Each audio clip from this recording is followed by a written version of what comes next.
আসসালামু আলাইকুম। Welcome to my channel FN cooking house. পবিত্র কোরবানি ঈদ উপলক্ষে আপনাদের সাথে আজ আমি গরুর মাংসের 4টি রেসিপি একসাথে শেয়ার করব। প্রথমেই দেখাবো হাতে মাখা মশলায় কিভাবে ঝটপট কোরবানির মাংসটা রান্না করবেন। খুব কম সময়ে কিভাবে আমি এই গরুর মাংস রান্না করেছি চলুন দেখে নেই। এখানে আমি 1 কেজি গরুর মাংস নিয়েছি। এই মাংসের মধ্যে এখন এক এক করে সবগুলো মশলা দিয়ে দিব।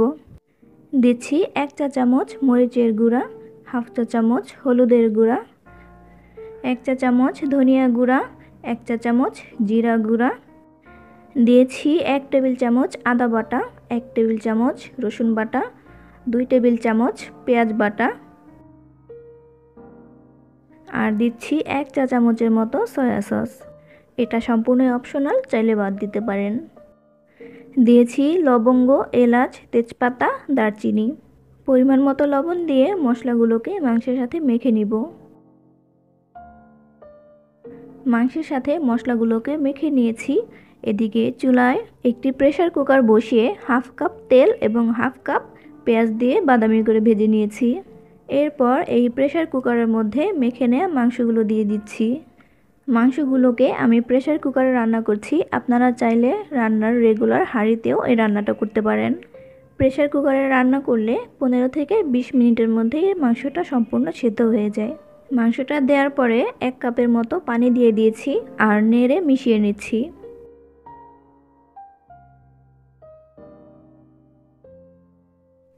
মাংসটা নেড়ে নেওয়ার পরে প্রেসার কুকারের ঢাকনাটা লাগিয়ে দিয়েছি আর অপেক্ষা করছি 4 থেকে 5টা হুইসেল আসা পর্যন্ত।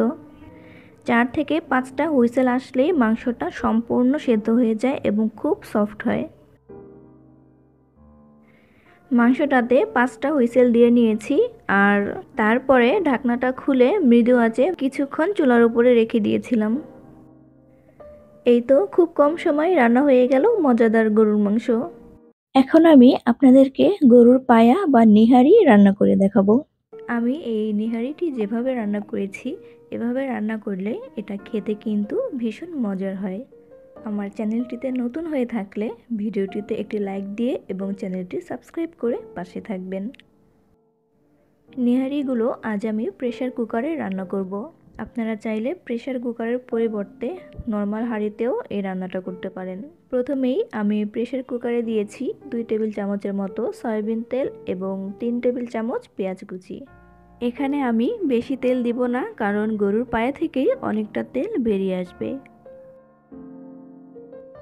পেঁয়াজটাকে বাদামি করে ভেজে নিয়ে এর মধ্যে দিয়ে দিচ্ছি 2 টেবিল চামচ আদা বাটা, 2 টেবিল চামচ রসুন বাটা, 3 টেবিল চামচ পেঁয়াজ বাটা, হাফ চা চামচ দিচ্ছি মরিচের গুঁড়া, হাফ চা চামচ হলুদের গুঁড়া, দিচ্ছি 1 চা চামচ জিরা গুঁড়া, 1 চা চামচ ধনিয়া গুঁড়া, পরিমাণ মতো লবণ, আর দিচ্ছি এলাচ, দারচিনি, লবঙ্গ এবং তেজপাতা। সামান্য পানি দিয়ে এখন মশলাটাকে আমি কিছুক্ষণ কষিয়ে নেব। এই নিহারিটা নর্মাল হাঁড়িতে রান্না করলে 3 থেকে 4 ঘন্টা সময় লাগে এটা সেদ্ধ হতে, আর প্রেসার কুকারে রান্না করলে 10 থেকে 11টা হুইসেল দেওয়ার পরেই এটা ভালোভাবে সেদ্ধ হয়ে যায়, সময়ও অনেকটা বেঁচে যায়। মশলাটা কষিয়ে নেওয়ার পরে গরুর পায়াগুলোকে খুব ভালো মতো ধুয়ে পরিষ্কার করে মশলার মধ্যে দিয়ে নেড়ে মিশিয়ে নিচ্ছি। এখানে 9 পিস গরুর পায়া আছে। এখন পানি দিয়ে দিচ্ছি প্রায় 8 কাপের মতো আর 4-5টা কাঁচামরিচ দিয়ে প্রেসার কুকারে ঢাকনাটা লাগিয়ে দিয়ে অপেক্ষা করব 10 থেকে 11টা হুইসেল আসা পর্যন্ত। নিহারিটা রান্না হতে থাক, এদিকে আমি নিহারির জন্য বাগার তৈরি করে নিচ্ছি। একটি প্যানে নিয়ে নিয়েছি ভাজার জন্য সামান্য তেল, 1 টেবিল চামচ পেঁয়াজ কুচি, 1 চা চামচ রসুন কুচি, 3টি শুকনো মরিচ আর হাফ চা চামচ আস্ত জিরা দিয়ে ভেজে নিয়েছি।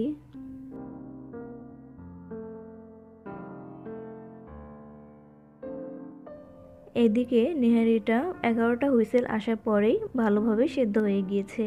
এখন আগে থেকে রেডি করে রাখা সেই বাগার দিয়ে দিলাম। নিহারিটাকে আরেকটু ঘন করার জন্য আমি 1 টেবিল চামচ আটা একটি শুকনো তাওয়ায় হালকা ভেজে নিয়েছিলাম, তো সেগুলোকে সামান্য পানি দিয়ে গুলে এখানে দিয়ে দিয়েছি। এটা সম্পূর্ণ অপশনাল, আপনারা চাইলে এটা স্কিপ করতে পারেন। এখন এগুলোকে নেড়ে মিশিয়ে নিচ্ছি আর 5 মিনিটের মতো রান্না করেই নামিয়ে ফেলবো। সেম প্রসেসে আপনারা নর্মাল হাঁড়িতেও নেহারিটা রান্না করতে পারেন। সেক্ষেত্রে পানির পরিমাণটা একটু বাড়িয়ে দিতে হবে আর চুলার আঁচটাকে মিডিয়ামে রেখে রান্না করতে হবে। এই তো খুব কম সময়ে রান্না করে ফেললাম দারুণ স্বাদের গরুর নেহারি। আর আপনারা দেখেই হয়তো বুঝতে পারছেন যে এটা কতটা নরম হয়েছে। গরুর বট বা ভুঁড়ি কম বেশি সবাই পছন্দ করি। চলুন তাহলে গরুর ভুঁড়ি কিভাবে ভুনা করতে হয় দেখে আসি। এখানে আমি 1 কেজির মতো গরুর ভুঁড়ি নিয়েছি। ভুঁড়িটাকে ভালোভাবে পরিষ্কার করে সামান্য হলুদ এবং লবণ দিয়ে সেদ্ধ করে ছোট ছোট করে কেটে নিয়েছি। এখন এটাকে রান্না করে নিব। একটি প্যানে নিয়ে নিয়েছি প্রায় 3 টেবিল চামচের মতো সয়াবিন তেল। এরপরে দিয়ে দিয়েছি 1 কাপ পেঁয়াজ কুচি। এখন দিচ্ছি এলাচ, দারচিনি, লবঙ্গ এবং তেজপাতা। এগুলোকে হালকা ভেজে নিব। ভেজে নেওয়ার পরে এর মধ্যে দিয়ে দিচ্ছি 1 টেবিল চামচ মরিচের গুঁড়া, কারণ ভুঁড়ি ভুনাটা একটু ঝালঝাল হলেই খেতে বেশি ভালো লাগে। দিচ্ছি হাফ চা চামচ হলুদের গুঁড়া, 1 চা চামচ দিচ্ছি জিরা গুঁড়া আর 1 চা চামচ ধনিয়া গুঁড়া। দিচ্ছি 1.5 টেবিল চামচ আদা বাটা এবং 1.5 টেবিল চামচ রসুন বাটা। পরিমাণ মতো লবণ দিচ্ছি। ভুঁড়িটা সেদ্ধ করার সময়ও লবণ দিয়ে সেদ্ধ করেছিলাম, তো সেটা বুঝেই এখানে লবণটা দিতে হবে। এখন সামান্য পানি দিয়ে খুব ভালোভাবে মশলাটাকে কষিয়ে নিব। মশলাটা কষানো হয়ে গেলে দিয়ে দিচ্ছি আগে থেকে সিদ্ধ করে রাখা গরুর ভুঁড়ি। ভুঁড়িটাকে নেড়ে মশলার সাথে মিশিয়ে একটি ঢাকনা দিয়ে ঢেকে খুব ভালোভাবে কষিয়ে নিব।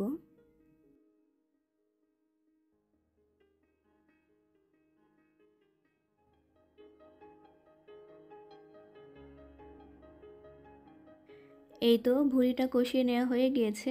এখন এর মধ্যে দিয়ে দিব 2 কাপের মতো পানি। আর পানিটা দেওয়ার পরে একটি ঢাকনা দিয়ে ঢেকে অপেক্ষা করব সম্পূর্ণ পানিটা টেনে আসা পর্যন্ত। এই ভুঁড়িটা যদি সেদ্ধ না করে রান্না করা হয় তাহলে এটা সেদ্ধ হতে প্রায় 2 ঘন্টার মতো সময় লেগে যায়। আমি যেহেতু এটা আগেই সেদ্ধ করে নিয়েছিলাম, তাই এটা রান্না হতে খুব বেশি একটা সময় লাগবে না। ঝোলটা এ পর্যায়ে থাকতে দিয়ে দিয়েছি 5টি কাঁচামরিচ আর হাফ চা চামচ গরম মশলা গুঁড়া। এগুলো দেওয়ার কারণে খুব সুন্দর একটা ফ্লেভার ছড়াবে। এখন একটি ঢাকনা দিয়ে ঢেকে আবারও অপেক্ষা করছি সম্পূর্ণ পানিটা টেনে আসা পর্যন্ত।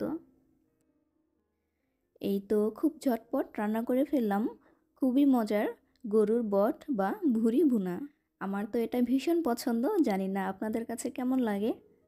এর ঝোলটাকে আমি এর থেকে আর বেশি শুকাবো না, চুলা থেকে নামিয়ে নিব। আর আপনারা যদি আরও ভাজা ভাজা খেতে পছন্দ করেন তো ঝোলটাকে আরেকটু শুকিয়ে নেবেন। আলু দিয়ে কিভাবে মজা করে কোরবানির মাংসের ঝোল রান্না করবেন সেই রেসিপিটি এখন আপনাদের সাথে শেয়ার করব। মাংস রান্না করার জন্য চুলায় একটি হাঁড়ি বসিয়ে এই হাঁড়ির মধ্যে দিয়ে দিয়েছি হাফ কাপ সয়াবিন তেল। মাংসের মধ্যে যদি চর্বির পরিমাণটা বেশি থাকে তাহলে সেক্ষেত্রে তেলটা একটু কমিয়ে দিবেন। এরপর এর মধ্যে দিয়ে দিয়েছি হাফ কাপ পেঁয়াজ কুচি। পেঁয়াজ কুচিটাকে হালকা ভেজে নিয়ে এর মধ্যে এক এক করে আমি সবগুলি মশলা দিয়ে দিব। প্রথমে দিয়ে দিচ্ছি 2 চা চামচ রসুন বাটা, 1 টেবিল চামচ আদা বাটা, 1.5 চা চামচ জিরা গুঁড়া, দিচ্ছি 1 চা চামচ ধনিয়া গুঁড়া, হাফ চা চামচ হলুদের গুঁড়া, 1 চা চামচ মরিচের গুঁড়া। এখন দিয়ে দিচ্ছি হাফ কাপ পেঁয়াজ কুচি, পরিমাণ মতো লবণ, দিচ্ছি 3টি এলাচ, 3টি লবঙ্গ, 3 টুকরা দারচিনি এবং 3টি তেজপাতা।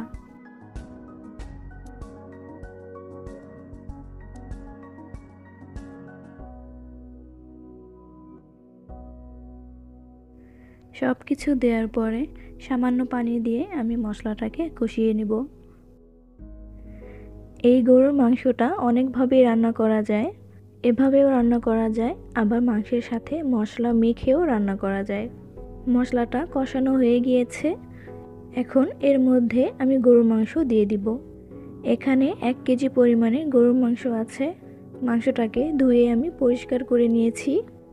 এই মশলার মধ্যে এখন এগুলো দিয়ে দিচ্ছি। এই পর্যায়ে আমি এই মাংসটার মধ্যে কোনো পানি দিব না। মাংসটার ভেতর থেকে যে পানিটা বের হবে সেই পানিটা দিয়ে আমি মাংসটাকে কষিয়ে নেব। মাংসের সাথে মশলাগুলো মেশানো হয়ে গিয়েছে। এখন এই মাংসটাকে মৃদু আঁচে একটি ঢাকনা দিয়ে ঢেকে পানিটা সম্পূর্ণ শুকিয়ে আসা পর্যন্ত রান্না করব। ফিরে এসেছি 20 মিনিট পরে। মাংসের পানিটা সম্পূর্ণ শুকিয়ে এসেছে, আর আমি এরই মাঝে কয়েকবার নেড়েও দিয়েছিলাম। এই পর্যায়ে আমি মিডিয়াম সাইজের 3টি আলু কেটে নিয়েছি, সেগুলোকে দিয়ে খুব ভালো মতো কষিয়ে নেব।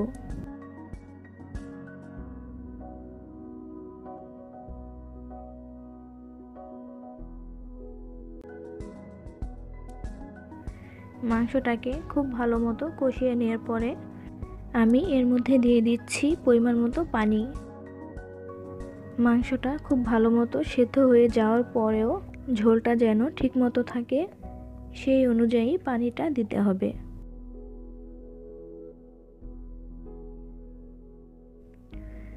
নেড়ে নেওয়ার পরে একটি ঢাকনা দিয়ে ঢেকে দিব মাংস এবং আলুটা সম্পূর্ণভাবে সেদ্ধ হওয়ার জন্য।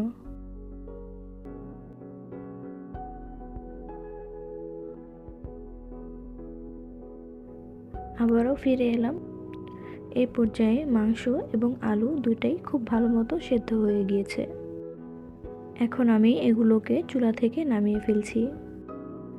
আপনারা বাসায় এভাবে গরুর মাংসটা রান্না করতে পারেন। এভাবে গরুর মাংসটা রান্না করলে আশা করছি আপনাদের কাছেও খুব ভালো লাগবে। আমার আজকের রেসিপিটি যদি আপনাদের ভালো লেগে থাকে তাহলে অবশ্যই আমার চ্যানেলটি সাবস্ক্রাইব, লাইক এবং শেয়ার করে আমার চ্যানেলের পাশেই থাকবেন। আর অবশ্যই আমার জন্য দোয়া করবেন। আজ তাহলে এই পর্যন্তই। আল্লাহ হাফেজ।